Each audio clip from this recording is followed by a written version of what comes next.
আসসালামু আলাইকুম। দেশ এবং দেশের বাইরে যেখান থেকে ভিডিওটা দেখবেন এবং দেখছেন, আসলে সারা বাংলাদেশে কিন্তু আয়নাঘর বেরিয়ে আসতেছে। তারই অংশ হিসাবে চৌদ্দগ্রাম উপজেলা ১ নং কাশীনগর ইউনিয়নে সে আয়নাঘর কোথাও পাওয়া যাচ্ছে এমপির আয়নাঘর, কোথাও পাওয়া যাচ্ছে ভাইস চেয়ারম্যান, উপজেলা চেয়ারম্যানদের আয়নাঘর, এখন পাওয়া গেছে মোশাররফ চেয়ারম্যানের আয়নাঘর। ভাই, এই আয়নাঘরে কাকে নিয়ে আসতো? এখানে তো সে মূলত তার পার্সোনাল নারী কেলেঙ্কারি ছিল, ওদেরকে নিয়ে আসতো।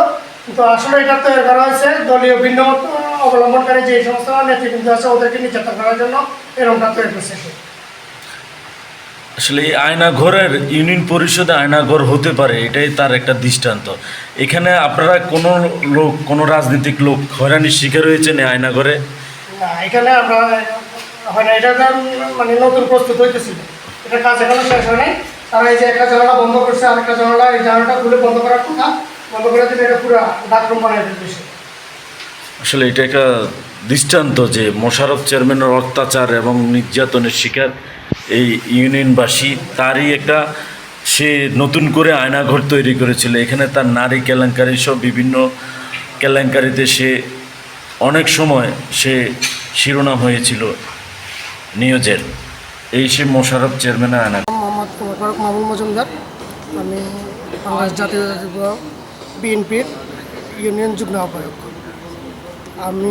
আমরা যখন এখানে ৫ তারিখে সারা দেশে নূরের যে চলছিল সারা গত ১৫ বছর ধরে, পরে যখন ৫ তারিখে শেখ হাসিনা পালিয়ে যায়, এখানে প্রচুর ধ্বংস হচ্ছে। মানুষ এই ১৫ বছরের ক্ষোভ মানুষ প্রকাশ করছে, ওই ক্ষোভের বহির্ভূত হয়ে এখানে মানুষ ধ্বংস করছে, ভাঙচুর করছে, প্রচুর ভাঙচুর করছে, যা আমরা ইউনিয়ন বিএনপি শত চেষ্টা করে এগুলা দমায় রাখতে পারি নাই। আর যে গত ১৫ বছরের ক্ষোভের বহির্ভূত হয়ে তারা এই ধ্বংসগুলো করছে, যে স্বৈর শাসন করছে।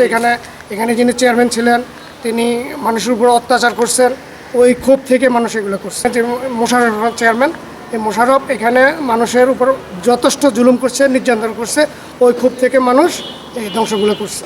এর জন্য আসে তো করে দেন না কেন, আমাদের তো কোনো কিছু নাই, আমাদের কম্পিউটার নাই, ল্যাপটপ নাই।